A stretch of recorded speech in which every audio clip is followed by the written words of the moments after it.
what can one say by way of introduction to the Vice President? I could tell you about his expertise as a Macarena instructor, but you all know about that. I could describe his athletic skills and tell you how he was injured while he was performing a reverse helicopter slam dunk, but you know about that as well. I could tell you that he is always willing to meet with us whenever we need him, in the good times or the bad times, but you know about that. I could tell you that Tucson, Arizona is not in the direct path from Washington, D.C. to Bolivia, but yet he took the time to come meet with us in November when we needed him.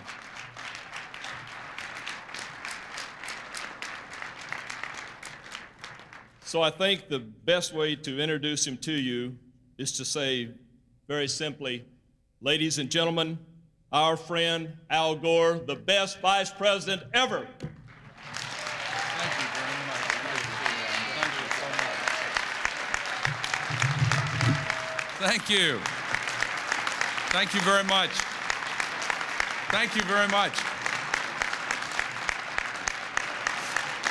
Thank you. Thank you very much. Thank you very much, ladies and gentlemen. Are you having a good time? Yeah. I just got in from the last ball about an hour ago.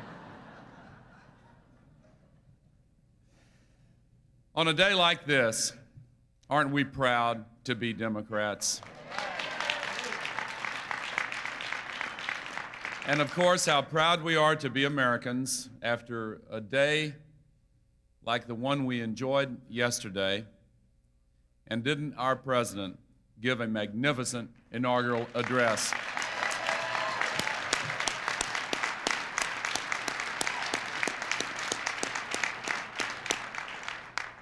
I want to thank Jim Brady for his friendship and his very generous and warm introduction.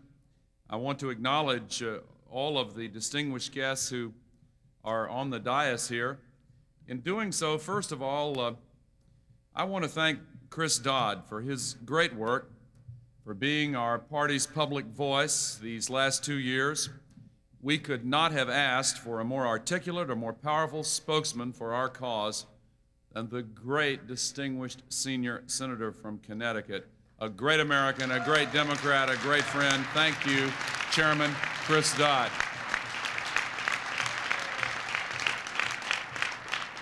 And I want to thank Don Fowler, our national chair, whose talented stewardship of our party helped to produce the victory in November.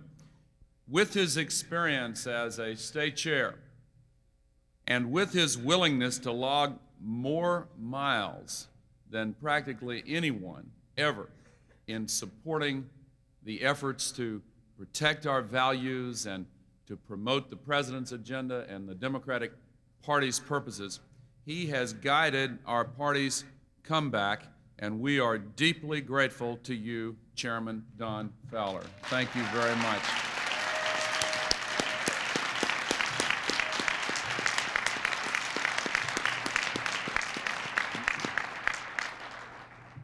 I want to thank the outgoing vice chairs. Of course. I know that often people refer glowingly to the chairs and just skip right over the vice chairs.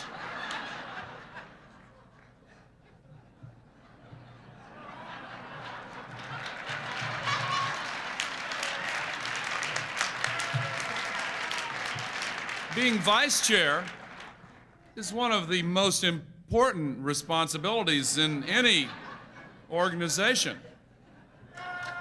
We have great vice chairs. Thank you. Thank you.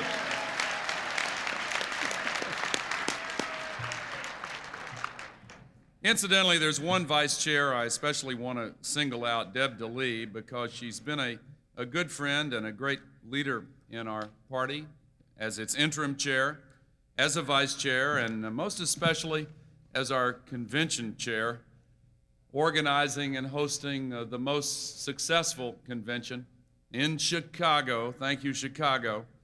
And today she's leaving her post in the party because the president has a new challenge in mind for her, and we're all very excited about what lies ahead for Deb. Thank you very much for what you have done, Deb.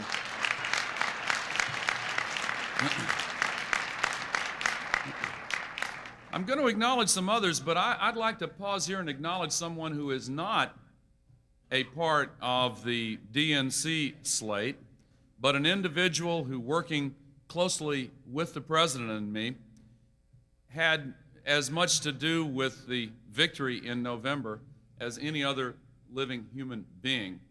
An individual who has worked in the White House in an extremely productive and capable way, accomplishing all manner of things that he never seeks or gets credit for publicly, but he is leaving the administration, and I want to especially single out for praise and thanks my friend Harold Ickes, and I want to say what a great job Harold did.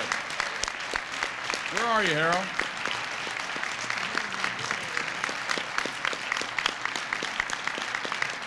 You see him? We made a presentation. Oh, good, okay.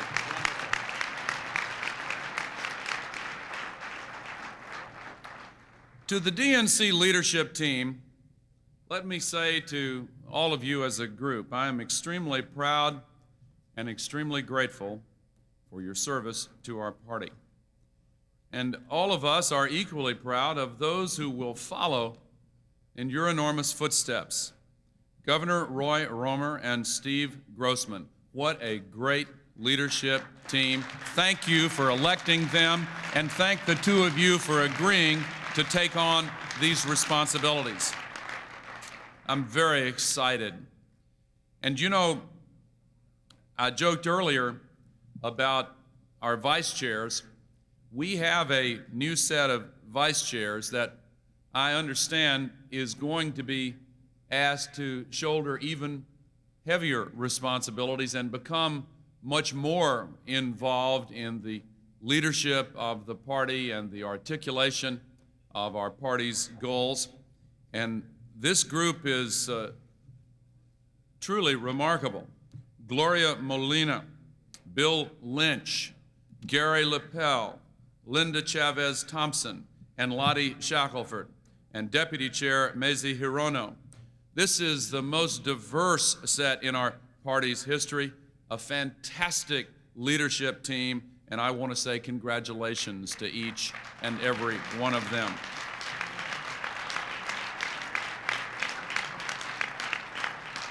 I'm very excited about our new finance team. I'd like to thank Alan Solomon for accepting this challenge, and Carol Pinsky for agreeing to be treasurer, and again, thank you for electing them, and Dan Dutko, chairman of our Victory Fund. This is a wonderful team. Thanks to the three of you. And thanks to Kathy Vick and the rest of the DNC team. We appreciate you, Kathy, and we appreciate all who are going to be a part of this new team.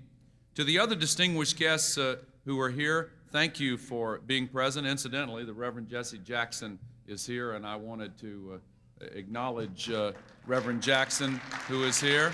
Thank you very much for those remarks yesterday. Some of you know him as Santita's father. Others of you know him as Congressman Jackson's father. But he is somebody in his own right.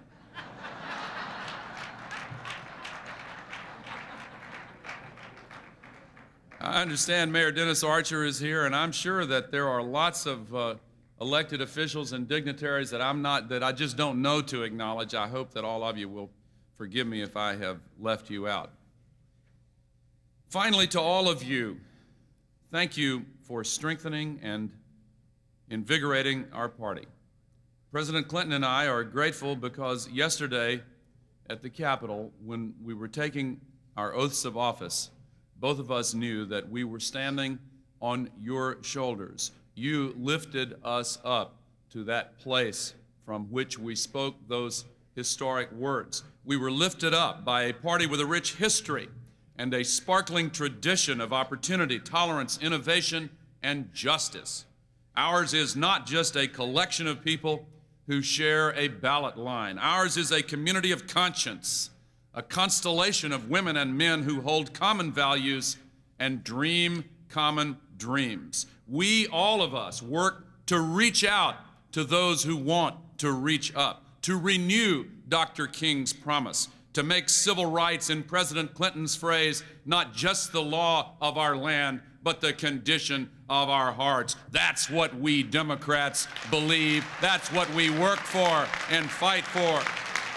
We, all of us, know that government cannot do everything, but it must do some things, because some problems will only yield to solution if we have the capacity to work together through the instrument of self-government that our founders fought and died for. We know that giving ordinary people the tools to succeed must be our nation's mission. That's what we Democrats believe and fight for and work for. We know that education is the key to opportunity, that public schools must be nourished, that a college education must be available to all, and that instead of tearing down teachers, we must lift up students. Public education, that's what we Democrats believe. And we know, all of us, that America is a strong nation because we are a diverse nation, that our differences of race, religion, gender, sexual orientation, and native land or language make our great nation an inspiration to the world. That's what we believe. That's what we fight for. That's what we work for. We know that the state of our union depends in part on the strength of our unions, that prosperity does not enrich if it is not widely shared. And we are here to serve not those at the very top, but those in the magnificent middle, those working poor, America's working families, and all those fighting to join their ranks. That's what we believe. And we, all of us, also believe that the public trust must be earned, and that the only way it can be earned is through openness, honesty, fairness, and ethical standards that never can be breached. That is also why President Clinton and I are here today, to inaugurate a set of reforms and to improve how funds are raised in our party and reform the way both parties approach campaign financing. The President will address this. Let's not avoid unpleasant truths. Both parties have shortchanged America's ideals, and in the process have sometimes let down our citizens. Today we vow to do better and to do more. We have already been fighting for campaign finance reform. The other party has stalled it, delayed it, filibustered it, fought against it, and thus far prevented it from being enacted into law. So today, we pledge to make reforms on our own, to take the first step to cleaner campaigns, greater accountability, and tighter rules on fundraising. And we take this step prodded not by a new law, but by our deepest tradition and our greatest aspiration, the promise of self-government, government by and for and of the people. And in the spirit of reconciliation that President Clinton so beautifully voiced yesterday, we take this step on our own, and we challenge the Republican Party to join with us, to march with us side by side toward a politics worthy of America's people. With the rules you have heard about and the measures President Clinton will announce in a moment, we Democrats are doing the right thing. We are getting our house in order, restoring the public trust, and achieving something voters sometimes doubt that those in politics even attempt. We're putting our money where our mouths are. And the man who is leading the way to a renewal of America in every way, shape, and form is a Democrat who yesterday made history when he joined the ranks of Thomas Jefferson, Andrew Jackson, Woodrow Wilson, and Franklin Roosevelt, Democrats re-elected to a second term as president. Ladies and gentlemen, our party's leader, and far more importantly, our nation's leader, the President of the United States, William Jefferson Clinton.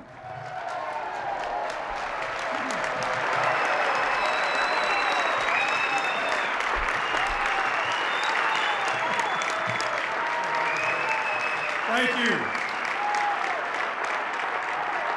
Thank you. Thank you very much. Thank you. Thank you.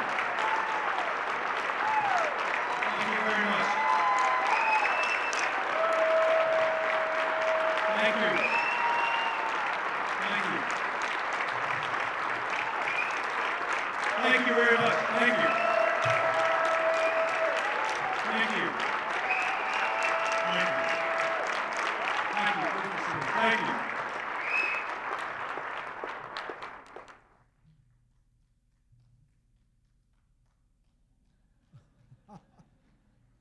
You know, maybe the Vice President should stay up all night more often. He's on a roll today. I received on Saturday, a day early, very courteously from the New York Times, a copy of the New York Times Sunday magazine just preceding the day of the inauguration. And it had a lot of nice things in it. An article about whether I believed anything. The conclusion was accurate, that I believed in civil rights and that I believe that government can do good things for people that they can't do on their own. But far more important, there was the Sunday crossword puzzle had as its theme the inauguration, with several very clever clues, like movie about presidential aspirations, hope dreams, instead of hoop dreams. You get it? I mean, that's the sort of deal. But the most important clue in the whole thing was mathematical rules governing the vice president's Macarena. And the answer was algorithms.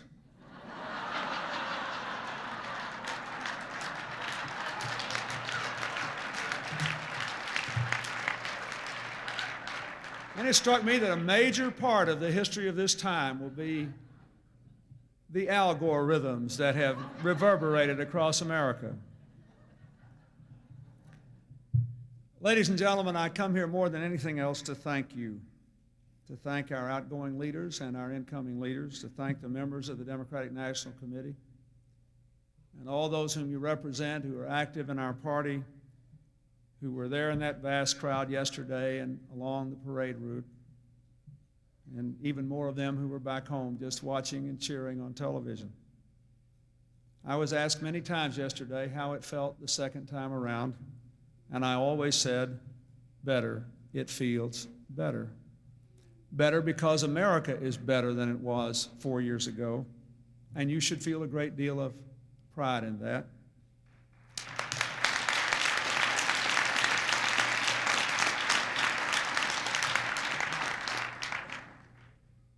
Just before I left to come over here, one of my staff members told me that Newsweek is about to issue the book it puts out every 4 years on the presidential election. And the title this year is Back from the Dead. Well, I have some mixed feelings about that because I always felt the pulse. But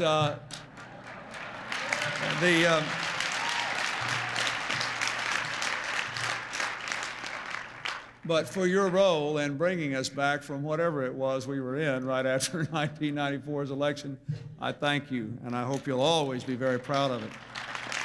I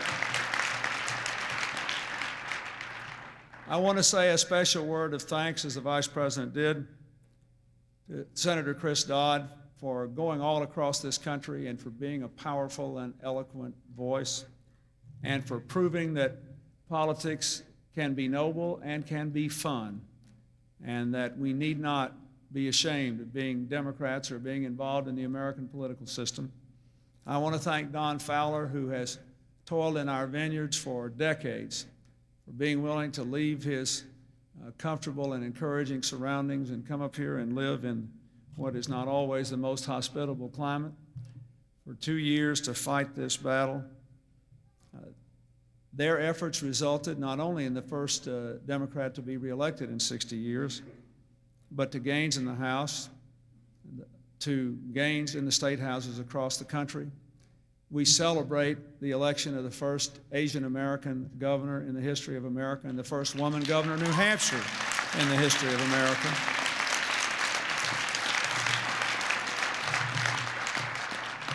$1 million small donors now, 1 million ordinary citizens are sending in their money to support the Democratic Party, and a real revival of state parties throughout the country, a revival which I might add we must continue and strengthen and build upon.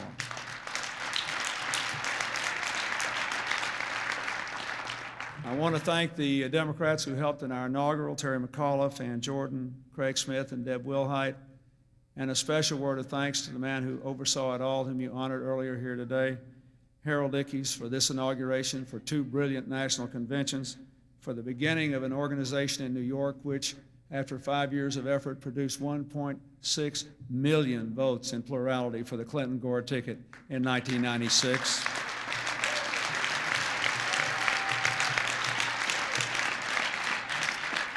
I would like to say a special word of thanks, and I can't enumerate them all, but I would be remiss if I did not say a special word of thanks to the American labor movement for the support it has given to our efforts and to our progress.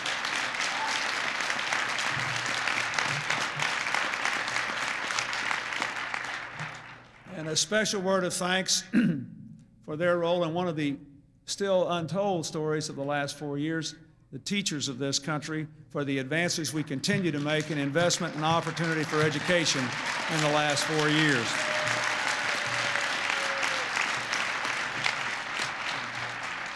I want to thank Roy Romer and Steve Grossman for their willingness to come into this great party and to build it and to go forward. Roy Romer and I have been friends for a very long time now. I think it would be no offense to any of our colleagues if I would say that at least when I left the governorship in 1992, I think it was true then, I think it is true now. There is no governor in America more respected or who has accomplished more than Roy Romer. Not a single one in either party.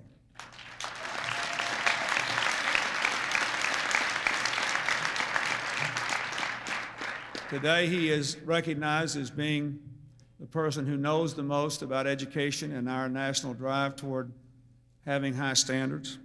He has proved in Colorado that you can be for restoring the environment and growing the economy. He has proved that you can care about families and children and do things that will help them along their way in life. He is an unreconstructed, clear reformer and a brilliant consensus builder and a great, strong voice. And I thank him for his willingness to do this.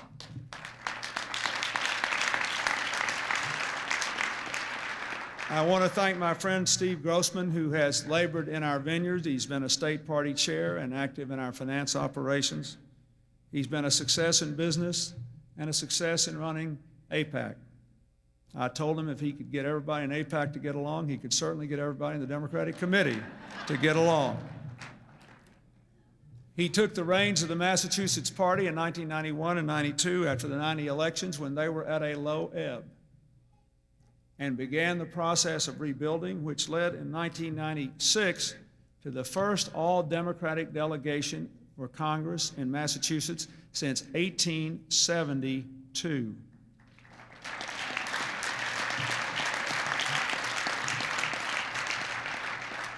And just as an aside, a 62% vote for the Clinton-Gore ticket in the election.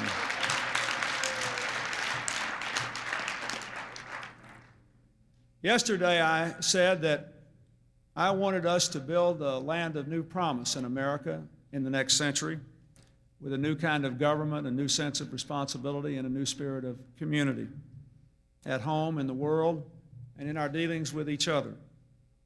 I call for a spirit of reconciliation, and I think, to me, as much as anything else, it means we have to learn to give each other the benefit of the doubt. I thank Reverend Jackson for his moving comments on the legacy of Martin Luther King in our church service yesterday. One person told me this morning that the spirit of reconciliation may have been represented more vividly yesterday than anything else by the fact that we had Christians and Jews and Muslims in the same house of worship, and we had white Pentecostals and African Americans singing the same song and finding the same soul yesterday. What I'd like to take a few minutes to do, because there's always some question about this, before we look forward to the future, is I want you to be proud of the legacy you have made. And I want you to understand very clearly what it is in the last 4 years. Over the last 30 years, until the last two elections, our friends in the Republican Party were moving toward a dominance of the presidency in the national political debate. And there were positive elements in their message. They stood for a strong defense. They stood for a strong economy rooted in free enterprise. They said that they would stand for the basic values of our country. But they also divided us in certain ways that at least we Democrats do not agree with. Beginning nearly 30 years ago, they began to subtly use, and then sometimes not so subtly use, rhetoric to divide our people one from another. First on race, and then later there were divisions based on religion and politics, which made it much more difficult for us to come together. Then, starting in 1981, they advanced two other elements. One was supply-side economics. We Democrats called it trickle-down. And the argument was that there really is a Santa Claus, that the deficits don't matter and that they'll go away anyway with supply-side economics if we just cut taxes, particularly for people in upper incomes. And in addition to that, there was the clear, explicit, expressed argument that government is the problem with America. Now, I would argue to you that in the last 4 years, part of the historic legacy of our administration and our Democrats in Congress and in America is that we ended the illusion of supply-side economics, not until it had quadrupled our national debt, tripled our annual deficit, but early enough to stop it from causing permanent disaster. And we ended the notion that government is the problem. It was very powerful rhetorically, but the American people never knew what it meant until the other party won the Congress in 1995 and had the government shut down twice over the battle of the budget. But make no mistake, our view prevailed, and you should be proud of it.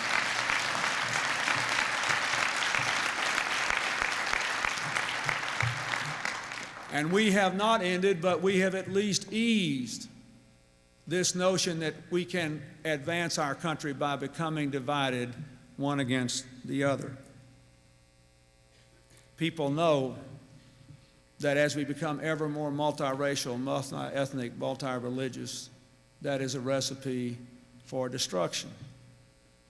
In fairness, I think the awful tragedy of Oklahoma City had a lot to do with our coming of age. We realized that we could not love our country and hate our government, that the people who work for our government were our neighbors and friends. They had children too in their child care centers while the mothers and fathers went to work every day.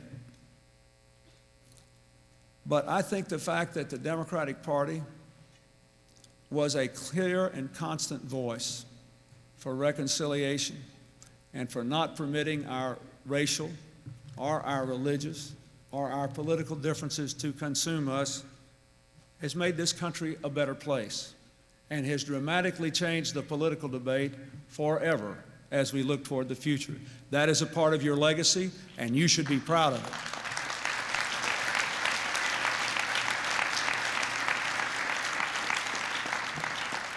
I also want to tell you that there are at least 6 things that are a part of our positive legacy that I think we should go forward with.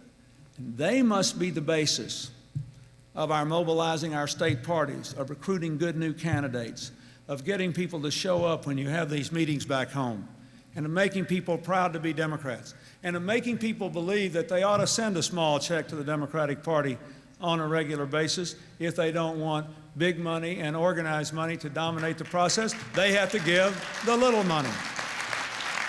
And they must do that for positive reasons. Let's be candid. One of the most interesting things that happened in the last year was we had a huge upsurge of giving among ordinary Democrats when we were standing against the budget and reversing supply-side economics and reversing the idea that government was the problem. And after the battles had been won against the negative forces, there weren't so many people that thought they needed to send the small checks again. They said, well, President Clinton and Vice President Gore are going to get reelected. But the question is, what are we going to do? So you need to know what the positive legacy of the last 4 years is, so you will be ennobled and emboldened about what we can accomplish in the next 4. 1, we replace supply-side economics with invest and grow economics, reducing the deficit, investing more in education and science and technology, standing for free and fair trade around the world, and that's what produced the largest number of jobs in any 4-year term in history, record small businesses, and declining inequality among working people for the first time in 20 years. That's a part of your legacy, and you should be proud of it. Number 2, we reversed the expansion of social problems which people thought were inevitable. The crime rate has dropped now in all 4 years. The crime bill is working. The welfare rolls have had their biggest reduction in history as people have moved from welfare to work. People are dying to go to work if the jobs are out there for them, if the training's out there for them, and if there is a system there to move people through. And that indicates what we have to do in the years ahead. Child support collections up 50%. You should be proud of these things. Just 4 years ago, most people thought the crime rate was going to go on forever. Now we can visualize a time when our children can walk safely from home to school, play in the park across the street, and not fear that somebody will come up to them and try to shoot them or sell them dope. We can do that now because that is what we have done in the last 4 years. We've turned these things around. That is a huge, surpassing achievement, part of your legacy, and you should be proud of it.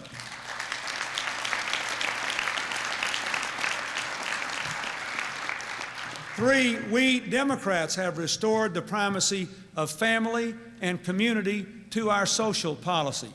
That's what the Family and Medical Leave Act was all about.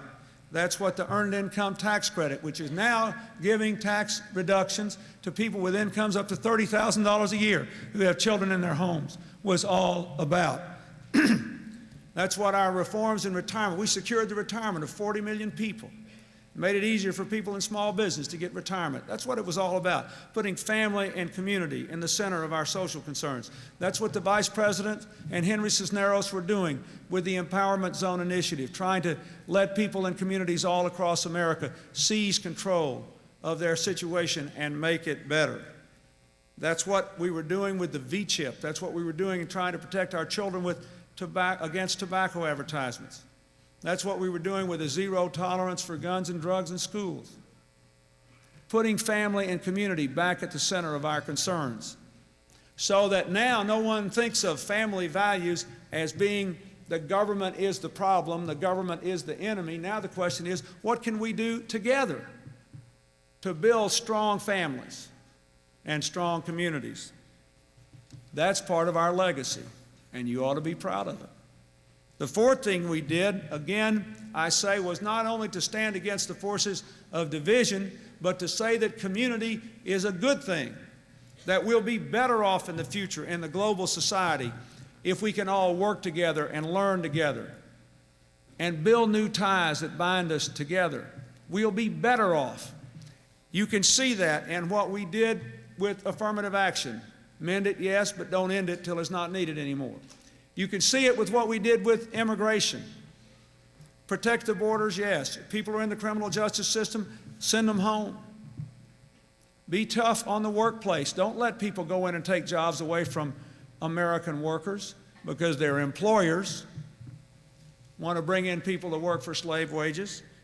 But don't denigrate the immigrants who have made this country a great land. Except for the Native Americans, we're all from somewhere else.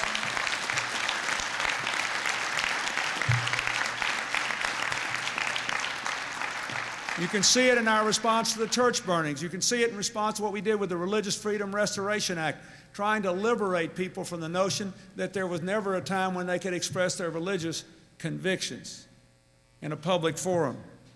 You can see it in what was done here after Oklahoma City, or in response to the militias. We are affirmatively building an American community. It is part of the legacy of this administration and this party, and you should be proud of it. You can see it in the way we've reasserted the role of America's leadership around the world, and yes, you can see it in the way we have resolved the fight over government. I was curious to see how people commented about that. Government is not the problem. Government is not the solution. We have to be the solution.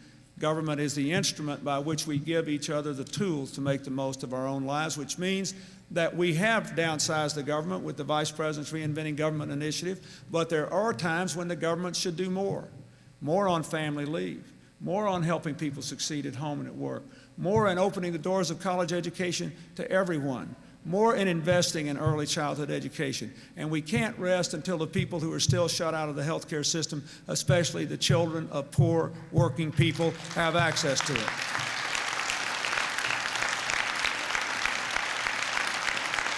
Now, you have to make this legacy apparent to the folks back home.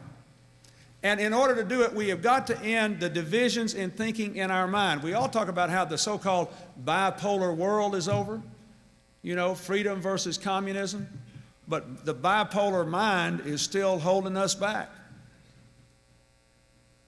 We think you can balance the budget and invest in the future. We think we can not only protect but improve the environment and grow the economy. We think we can be strong at home, and in order to do it, we have to be strong abroad, and vice versa. We don't believe that every issue has to go into a Democrat or a Republican or a liberal or a conservative box. I think you can make a compelling case that balancing the budget in the proper way is a very liberal thing to do, because otherwise we'll never have the political support in this country or the money to invest in the future of the people that are otherwise left out. I think you can make a case. I think you can make a case that investing in the education of our children and providing families decent health care when the kids are young is a very conservative thing to do, because otherwise you cannot conserve the basic strength and security and values of the country over the long run. We're in a period of change. We've got to stop this. Whoever said the Republicans should own crime? I never met a Democrat who was happy to have his child mugged. Whoever said the Republicans own welfare reform? Those of us who've known people on welfare know how bad they want to get off. You have to help change the way people think about these things. And to do that, you have to help build a positive future. Now, in the State of the Union message, I will be talking more about the specific things that I want to do in the future. But I want to talk today about this whole issue of campaign finance reform for two reasons. One is campaign finance reform. Elections are too expensive and they take too much money, and it takes too much time to raise them, money, and it always raises questions. But there's a bigger problem, which is the more that elections become the province of very expensive ad wars, the less people are likely to participate. I think the Democrats ought to be on record not only for campaign finance reform, but we need to find ways, Mr. Chairman, Mr. Vice Chairs, all the new officers here, we got to find ways to encourage affirmatively the increase of participation of people at the polls. Reverend Jackson spent his whole life going around registering people to vote. If young voters had voted in 1996 in the same percentages they did in 1992, the election would have been even more dramatic in the outcome, and the congressional results would have been different. We have to lift the participation of people.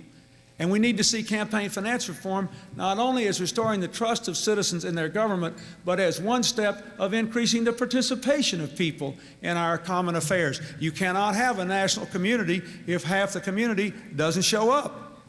Everybody's got to be there.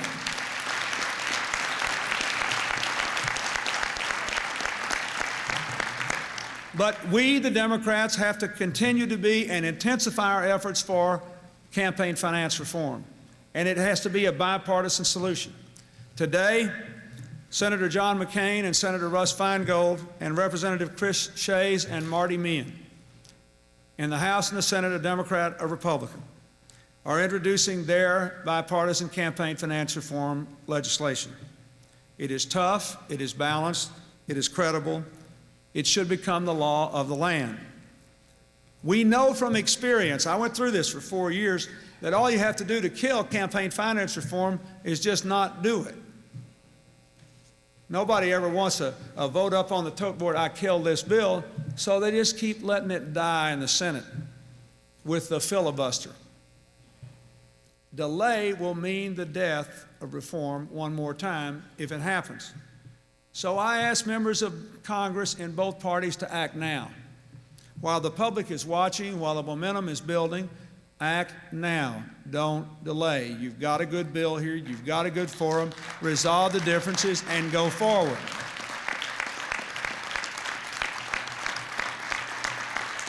I also ask that we not wait. Today, let us resume our call to our friends in the Republican Party. Together, let's stop accepting soft money, even before the reform becomes law. If you will do it, we will do it. We have offered our hand time and again. Why not just say yes?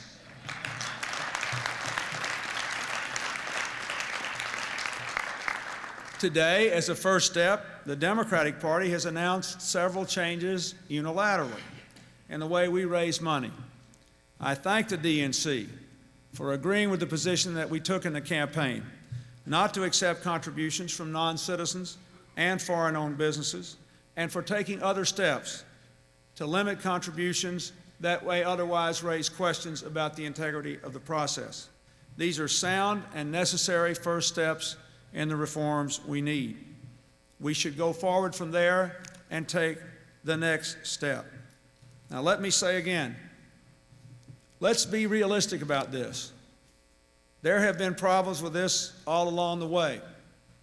But there's a great deal of interest in this in the press, and in the spirit of reconciliation, let me say that we need to be candid about this.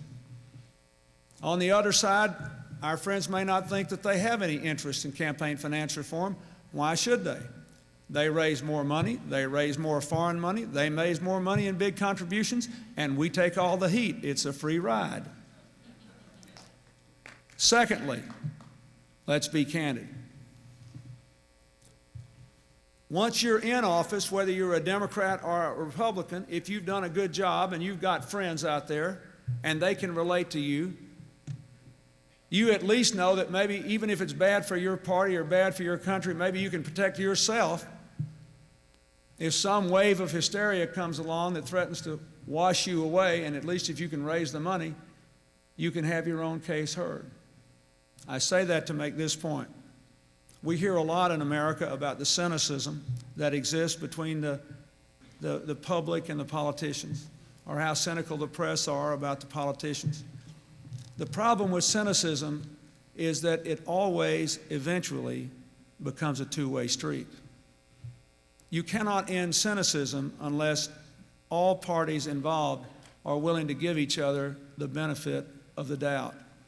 And so I ask now for an honest, open effort to pass this bill. And I ask for an honest, open understanding that the Supreme Court decision allowing all these third-party expenditures will complicate our task. But we can make it better if we will suspend our cynicism and instead put our energies into getting something done for America. Will you help us do that? Will all of you help us do that? Stand up if you believe in it. Stand up if you'll fight for it.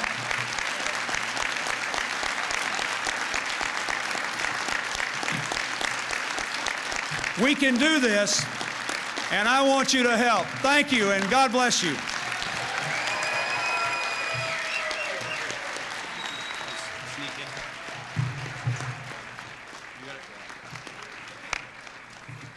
While I'm calling Reverend Willie Owens of the historic Israel CMA Church to join us at the podium to deliver the benediction, let me just say once again, as the national chair of the party, welcome Reverend Jackson to this meeting. I was there at the church yesterday. You gave the people of this country a call to conscience. We need to follow it, and thank you so much for that. Reverend Willie Owens of the Israel CMA Church to deliver the benediction. Would you please all remain standing?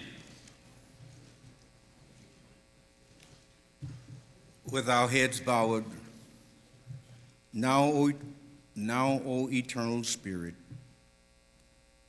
we seek thy guidance and thy blessings upon our nation, upon our two leaders, this president and this vice president. May your guiding light